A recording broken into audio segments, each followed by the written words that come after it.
Did you ever compare notes? We formed, back in those days, what we called the Old Boys Network.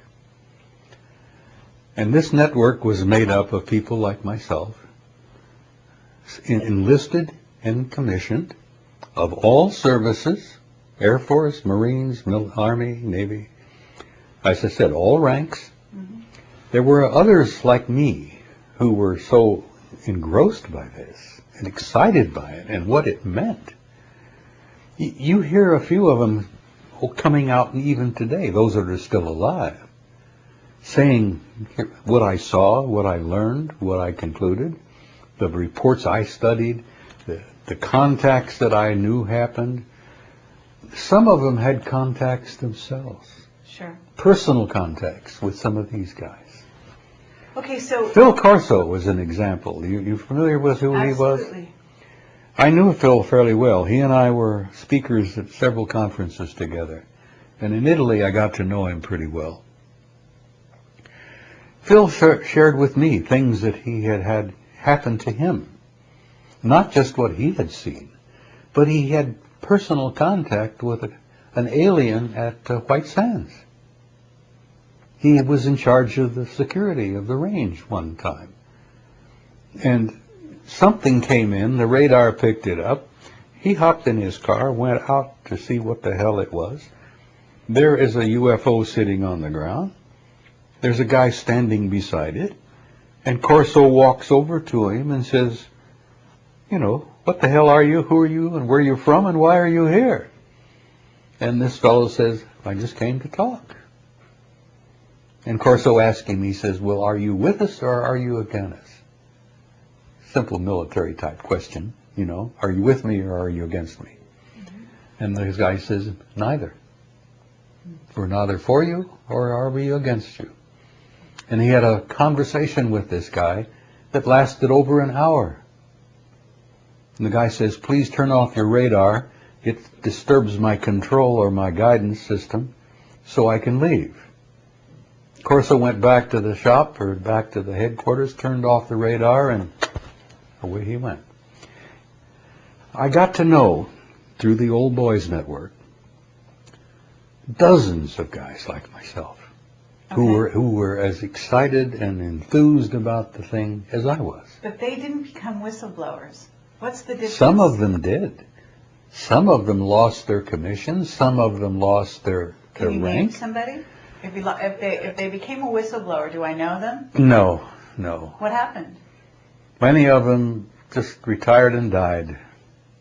Okay, so they tried to blow the whistle, but they didn't get known. They haven't lasted. Let me explain something that you have that allowed you to I was one of the loudest loudmouths.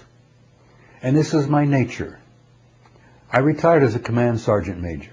Mm-hmm. And that rank gives me the privilege to open my big yap to anybody. The generals, the admirals, and everybody in between. You see? It's a unique kind of rank to have. I see. The generals depend on you to tell them the truth. Whether they like it or not. And so you learn to tell them the truth. Well, I turned out to be a big mouth. I sat on this for, when did I come out of the closet, so to speak? This term. Right. Yeah. From 1967. I sat on this until from 67 to 92 or 1. 91? I believe I came out of the closet in 91. Okay. So that's a long time. Yeah. I respected my oath, which I swore.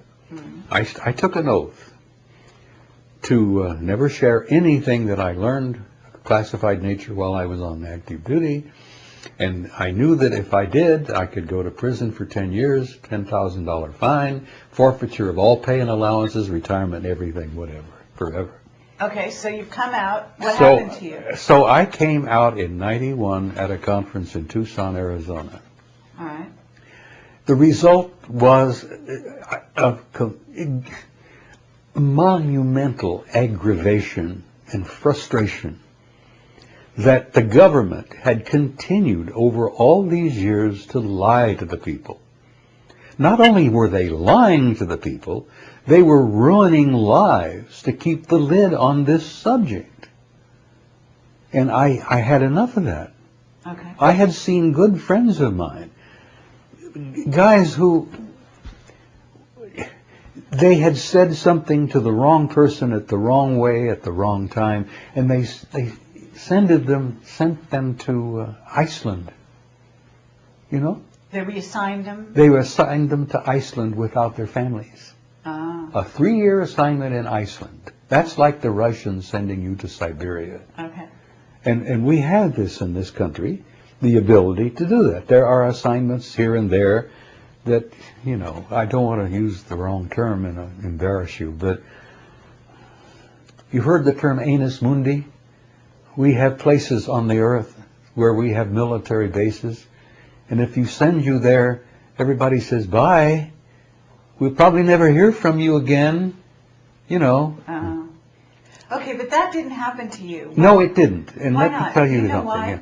Yeah. The more I learned, the more aggravated I became. And at 91, I think it was, when I came out, Wendell Stevens is a good friend of mine, member of the Old Boys Network, retired Lieutenant Colonel, Air Force fighter pilot. Okay. Wendell is still alive down in Tucson. He and I were close for years. When I retired from the Army, I bought a house in Tucson, and lo and behold, I found I was right across the street from Stevens. Anyhow, he went to prison, and it was a trumped-up, fixed political deal. I always suspected it was because he had spoken out openly on the subject. Okay. Now, there were people who say, no, Wendell just made a dumb mistake, and he broke the law, and off he went. He spent, 3 years in prison. Well, there's an example for you, where people say, well, he screwed up. Well, I never did believe the man screwed up that way. I think that partly him going to jail was a result of him being very outspoken. Okay. Now, that's a threat that you face. In 91, I was up to here. My first marriage was on the rocks for a variety of reasons. I was in a new job. I took a job with the Sheriff's Department. I was actually working for FEMA, as an emergency management director. But I was just so frustrated and so aggravated of waiting for the government to tell the people a little something. And then I was so frustrated and angered by the fact that not only were they not telling them the truth, they were telling them blatant lies. And they were also destroying people's lives. There were people who had contacts, who the government would place in what they called, what is it that police put you in, protective custody? Well, not just custody. They A create safe a whole house? new life for you. Oh, yeah, okay. I had seen examples of military families' lives destroyed because the someone, person spoke out? a pilot would come back from a mission, Uh-huh. and before they got to him, he said something to somebody. My God, you should have seen what I saw up there. There was this damn ship flying along beside me, and there were faces at the windows looking at me. And this went public. And this poor son of a bitch, they took him and sent him to Kwajalein, I believe. Some tiny little atoll in the middle of the Pacific where you can't take your family. And he went off to Kwajalein for God knows how long, away from his family, because he said one thing. I learned all these things. It struck me that this was not fair, this was not right, that no government, damn it, has the right to do that to people, and I came out of the closet in a big way. Right. Not only did I share everything I learned at SHAPE in the study, the assessment, which in itself is dynamite, but the real dynamite is all the stuff I've learned since. And I learned even after I retired from the Army in '76, I still had a clearance. I worked for FEMA. I got the equivalent of a master's degree in emergency management. at the Institute in Emmitsburg, Maryland.